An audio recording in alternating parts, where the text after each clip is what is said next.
I'm going to start the combine to warm it up.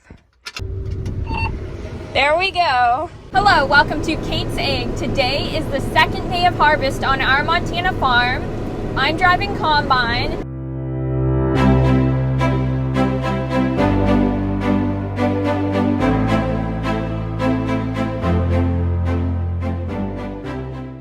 How fast are you going, Kate? You look slow. I was a little slow. It was getting thick here, so I was at like 2.9. Oh, that's okay. That's still balmy. I'm driving a different combine this year than I drove last year. So this is a John Deere 9870, and last year I drove a 9610 and the year before that. So this is my third year of harvesting. I'm just starting my next row right now. The first day of harvest, my dad gave me a lesson in this combine, just kind of a little bit of a refresher. I'm very excited for harvest. This is pretty much the first day where we're starting in the morning. The beginning of harvest in the first week is always kind of getting the kinks out and choosing which position each member of your crew will have.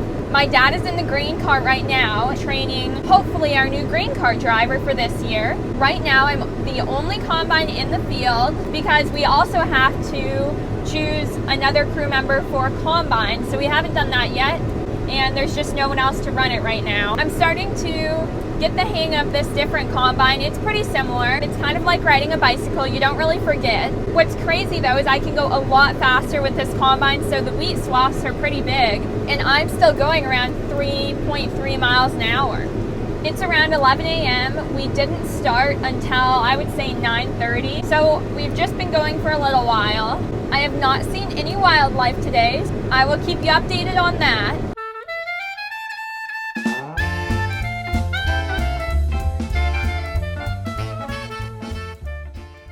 I'm going down into a coulee right now, so I'm slowing down a little bit. The wheat swaths tend to get bigger here because a coulee is like a draw in the field where all the water runs down to. The one part that I seem to be getting a little confused on is my 9610 combine. If you press up on this button I've got my hand on right here, the header goes down, and if you press the down part, it goes up. Whereas this one, up is up and down is down. So it's really confusing. We are picking up swaths of winter wheat. That's primarily what we grow here in Montana. We're in an area called the Golden Triangle, which is the best producing area in the US for wheat and barley. We have to have really hardy crops here, so we can't grow corn or anything that requires a lot more moisture because we get very little moisture. It was planted in the fall. Something specific to this type of crop is it has to freeze in order to produce the head, which is the kernel part of the wheat. And oh my gosh, a mouse! No way! Oh, a little mouse was running through the wheat swath. Even though the swaths look big, it's not a good gauge on whether or not we'll have a lot of grain kernels from them because the heads may not fill out. Our governor actually declared Montana in an emergency state of drought because we were getting no rain at the end of the wheat's growing time. That rain is what will fill out the heads, but it did get good rain in the beginning, so we're just not sure if the heads filled out. And I've got a bushels per acre meter here, which is not calibrated, so I'm not entirely sure what this is yielding.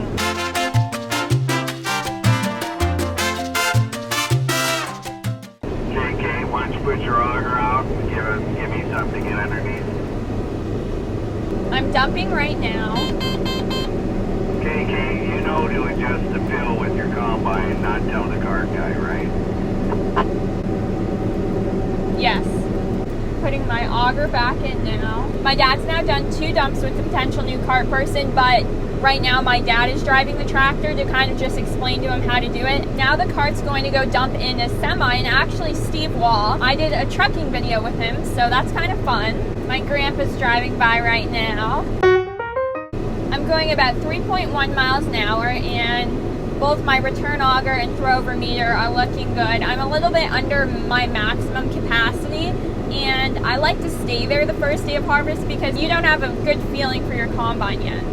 Now I'm looking over to see where my next swath is going to be. Alright, I just got to the end of this row that's going the width of the field, and I'm going to road my combine up the field because my next row, I stopped in the middle because my dad wanted to dump going this direction, and he said, Kate, are you on the outside row? And I said, I'm not. But then I wrote it back, and it looked like yesterday Uncle Chris had only done a half a row. So when I started the row, it was the first.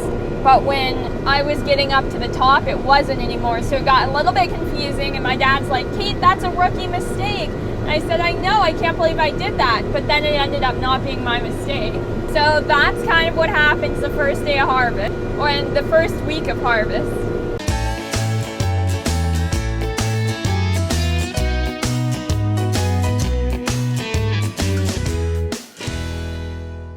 I just noticed a package of steel wool on the right side of my combine opposite of the stairs. I know it's just sitting there. We'll get that out at lunch or something, Kate. Okay, thank you. We do lunches and dinners in the field, so that's something really unique and awesome that I'll have to film and show you. We have a cook come for harvest. We eat lunch around noon and dinners around 6. Are you going up to get an outside edge, Kate, or what? I had to stop my row in the middle because I realized it wasn't the outside row anymore because the row to the left of me was also stopped in the middle, so I'm going to get the rest of it so that I don't do half of another row. That was Uncle Chris asking why I was roading up and not picking up a wheat swath. Alright, I'm coming up to the wheat swath here. The grain cart is now driving away. I just dumped and my dad was driving it right now. Here's what my wheat swath looks like. There the grain cart goes. Uncle Chris just got out in the field, so that's really awesome. He's that combine right there, and then I just dumped in the grain cart. So now we've got 2 combines going. I'm just lining up to my wheat swath now. Going to drop my header.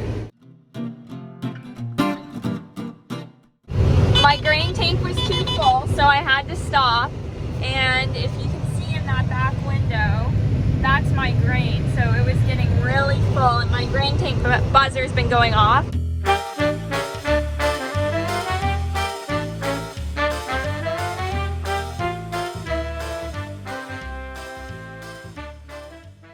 I just finished dumping with the grain cart. Now I'm going to idle down my combine by pressing the turtle button, turn on the back and then the header, lower my head to the ground, rabbit speed now. Lunch is set up over there, and I'm just cooling down my combine on turtle speed. So it's lunchtime. I'm really excited because I'm kind of hungry, and then I'll get back to combining after lunch. Uncle Chris parked his combine right there. Got mine parked here. The disc is over there. My dad is unloading the grain cart over in Darcy's truck. Now I've got my Kate's egg tote, and I'm headed to lunch. I'm here at lunch with Grandpa. So I might have What do you want to know? It it, isn't known if I don't know it. Look at there. Oh, a grasshopper. Aw. You know, I seen on TV a grasshopper. A post was totally covered with grasshoppers. Really? I'm roading my combine up to the other end to get this last pass of wheat coming down, and I'm full throttle at about 8.5 miles an hour. So I'm just crossing a bit of a coulee right now and looking for that last swath, which is right up here. So what I'm going to do is idle down my combine. I'm going to press the turtle button, and then I'm going to turn the back of the combine on, which is the internal parts, and then the header. And after I let the header catch a little bit, I'm going to turn on rabbit speed. Now I'm into the wheat, and I'm going into this small swath at about 2.7, and I'm now at about 3.5. You want to ease it in so that it's easier on your machine. It's also easier on your machine if you put the back of the combine and the header in at turtle speed, lower throttle, rather than full throttle. So that's why we do that. I just increased my belt speed a little bit because I'm going 3.9 miles an hour. This is a half swath because it's the end of this section of the field, and then we have that section of the field over there. It was swathed into 2 so that it wouldn't be so long. You're going to want to dump that right over my dual tires in the back. That is Dean, our truck driver, and I think you actually met him in my first trucking video. My first time ever driving truck, he was in the bin with the grain vac helping to load the trucks. He's a truck driver on our harvest team this year. Darcy is also a truck driver. And our new grain cart driver is doing his first dump in a truck by himself without my dad. So he's just giving him a little bit of help and information. Okay, when you start that dump, you want to be in that back set of bows where the rope is. And then these little trucks, you're going to start in the back and then just back up to fill them. That was my dad speaking on the radio, giving the cart driver some suggestions for dumping in the truck. I'm going about 3 point... Okay, shut the gate before you do anything else. The gate, not the BTO. There's a lot of training that happens in the first couple of days of harvest. We're definitely going to slow that auger down later. The skies are so beautiful. I'm very glad that the smoke is starting to clear up here. It has been terribly smoky. And then when you're done dumping Kate, you're going to have to zoom around and go up the other side to catch Chris. Okay. I keep my radio right here so it's nice and handy just in case I need to radio anyone or if I'm dumping on the go and something's going wrong. I have to be really careful with our cart driver this dump because it's going to be his first dump without my dad in cab with him. Well, he dumped Uncle Chris, but his first one with me, so I have to pay more attention and give him a little bit of a break. I'm just putting my auger out now so that the cart driver can kind of gauge where to dump. I'm going to slow down to about 2.93 miles an hour just to make it easier on everyone. There's a little more room for not really air, but to think about what to do. I see the grain cart driver in my mirror right now, so I'm just making sure I keep a straight line with this swath and all should go well. Ooh, that was a perfect lineup. Wow. Brad, when you're done dumping Kate, then speed around and grab Chris and then come back and dump. You know what I mean? Okay. We had some fuel for this pickup. I'll be right back. You're outrunning me a little bit. And my grain auger is back in, so I'm good to go. That went fairly well. He was outrunning me quite a bit though. I was going 3.8 to keep up with him, which is pretty fast, and I wouldn't have been able to do that if this swath wasn't allowing me to, but I don't want to go that fast when dumping on the go anyway, or in general.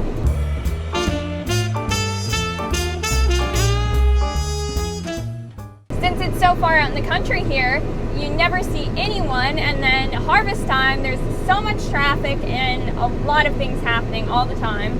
Brad, you have to go around down to the bottom of the strip and sort of follow me like... You want me to get around back behind you? Yeah, because I won't be able to make it all the way up, so you have to go around and follow me beside where I'm cutting. Okay. I'm picking my header up and I'm going to go to the other half of this field right now. Got the grain cart driver who's also going down there to dump Uncle Chris eventually. So I'm just going to let him go first. See someone on the road, I wave. Of course, I wave at everyone, even if I don't know them. Most people on the road, I don't know who they are, but it's just so fun to wave, and I always love waving at people. I have to kind of swoop in here while not running over the wheat to get this one. We'll definitely finish this field tonight. You really don't want to drive on the chaff row if you don't have to. Drive on either side of it. Brad is our cart driver, and Uncle Chris is just telling him not to drive on the row of chaff, which is the straw. We don't have the straw choppers on the back of the combines because we have people who are going to come and bale it. Usually we would put the straw choppers on, but this year and last year we haven't been. Oh wow, the swath is really big right here. Harvest is always long days and long hours, but I find the first 3 days to be the most challenging. If you can make it through the third day, you can make it through the rest of harvest. That's my thought process on it. And that's something I recognized very quickly my first year. On these hillsides, we have to be pretty careful where we dump. Otherwise, these augers will hit the tractors and whatnot. That makes sense. My Uncle Chris was just explaining this field has a lot of hills and Brad, on your way back to the truck, roll in and grab Kate before you go to the truck. You know, otherwise you'll be sitting somewhere.